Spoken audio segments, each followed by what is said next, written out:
Good morning, second grade. Today we're going to be looking at the bone, button, borscht text, and we have two objectives for today. We're going to collect evidence from the text in order to answer our question, and by the end of the video, you should have formed an opinion about the book based on our evidence. So you're going to need a pencil and a paper to follow along.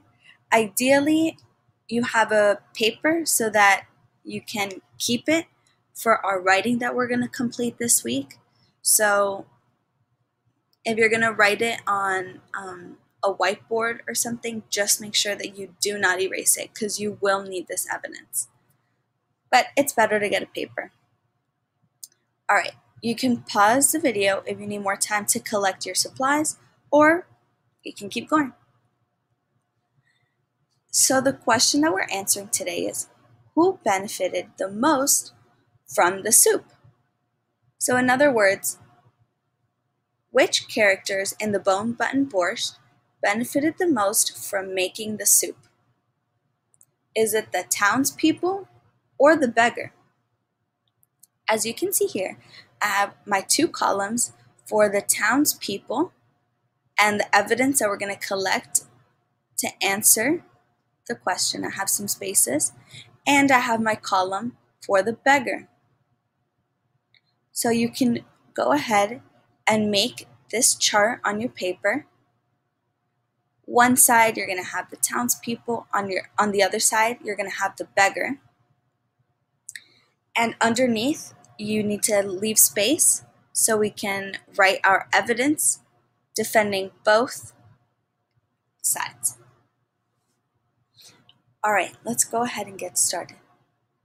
So I have here already some examples laid out for us. So I think that the townspeople benefited from making the soup because they left their houses.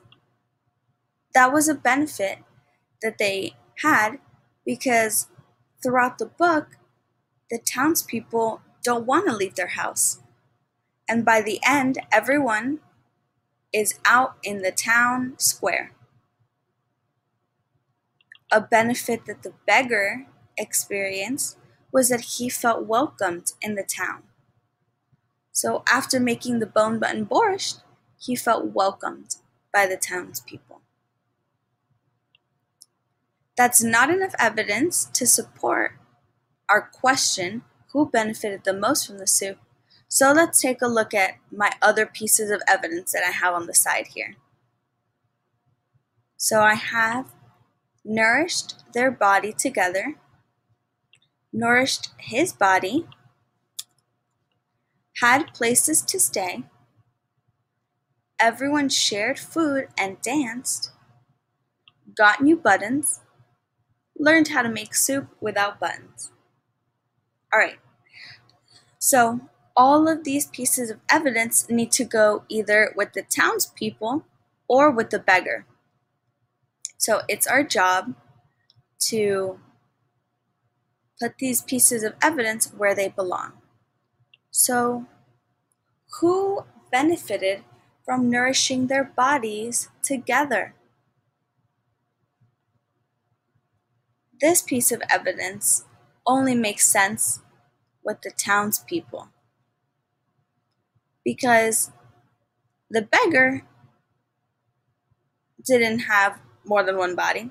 It was the townspeople that were nourishing their bodies all together when they were eating and having their feast. So they got to eat all together the soup that the beggar had made.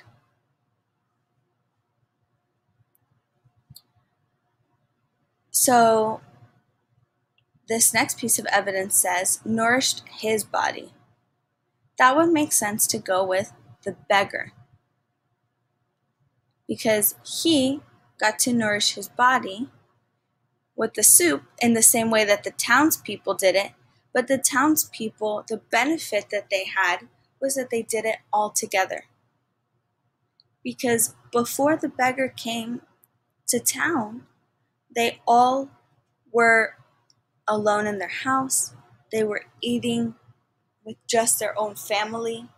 They never went out into the town square to eat together or to celebrate together. All right, now let's look at these other 4 pieces of evidence and drag them to either the townspeople column or the beggar column. So this one says, had places to stay. So who benefited from the soup and got somewhere to stay? Was it the townspeople or the beggar? Did the townspeople have a problem that they didn't have a place to stay? No, they already had houses, so that wasn't one of their problems. Who did not have a place to stay? That's right, the beggar. So, by the end of the story, after they finished eating the delicious borscht, the shamus invited him to stay in his house. So he finally got a place to stay. All right. The next piece of evidence says, everyone shared food and danced. So, who do you think shared food and danced? Was it the townspeople or the beggar? Who benefited the most?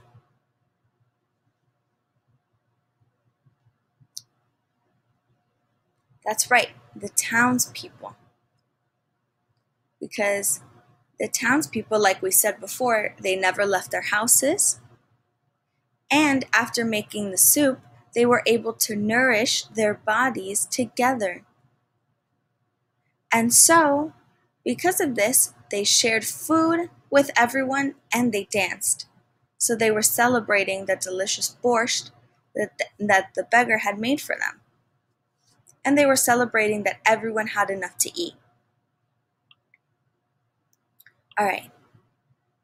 So at this point, I want to make sure that if you need more time to write your pieces of evidence in your column, you can pause the video, because under each column you should have these 3 pieces of evidence already, under the townspeople and the beggar. All right, if you're not caught up, you can pause. If not, let's continue. So, who got new buttons by the end? Was it the townspeople or the beggar? Did the townspeople need buttons? No, it was the beggar. Nice job. So, after putting his buttons in the soup, the townspeople gave him new buttons. And the last one we have, learned how to make soup without buttons. So who do you think learned how to make soup without buttons? That's right, the townspeople. Because we remember that in our text, it says, so now I'm flipped back to our text.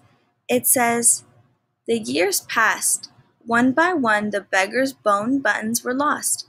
But it is a strange thing, a wonder perhaps. The townsfolk learned that they didn't really need the buttons. They learned to make borscht without them. So, I was just reading from the text.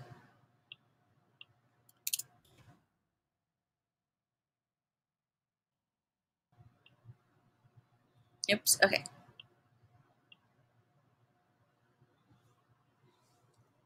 And the text tells us that the townsfolk learned that they didn't really need the buttons. They could make borscht without them. That's on page 28 of the book, so the second to last page. So now that we have all of our evidence collected, and you should too on your piece of paper, let's discuss who benefited the most from the soup? The townspeople left their houses, nourished their body together, everyone shared food and danced, and they learned how to make soup without buttons. The beggar felt welcomed. He nourished his body, had places to stay, and got new buttons. So we have the same amount of evidence for both sides, for the townspeople and the beggar. But which one do you think benefited the most based on the type of evidence we collected? Do you think that the townspeople learned more from the beggar? Do you think the townspeople learned more from the soup and benefited more? Or do you think the beggar benefited more from the soup? Because at the beginning of the story, the beggar is the one who comes into the town with two problems, right? He's hungry and he needs a place to stay. The townspeople seem fine. They're all in their house. But by the end, who seems like they actually benefited the most? So, what I want us to do is form an opinion. So, who do you think? On your paper, you're going to write who you think benefited the most from the borscht, and you're going to form your opinion in a complete sentence. So here I have a sentence frame that says, I think the blank benefited the most from the bone button borscht. You can say, I think the townspeople benefited the most from the bone button borscht. Or if you think it's the beggar, you can say, I think the beggar benefited the most from the bone button borscht. Remember that whoever you choose, and no matter which opinion you think, you have to defend your opinion and have your reasoning based in evidence. So when we start writing our opinion paragraph, your evidence is going to come from right here, from either this side or this side. Okay?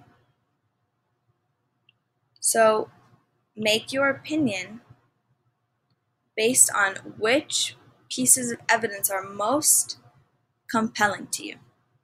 Make the most sense. All right, so that's it for this video. I'm gonna have a Class Dojo assignment posted for today where I want you to upload your opinion in a complete sentence. All right, so once again, this is the sentence frame that you can use if you want to use mine. And I want to hear your opinion if you think the townspeople or the beggar benefited the most from the soup. All right, I'll see you later. And that's it for today. Please don't forget about the Class Dojo assignment and have a wonderful day. Bye, friends.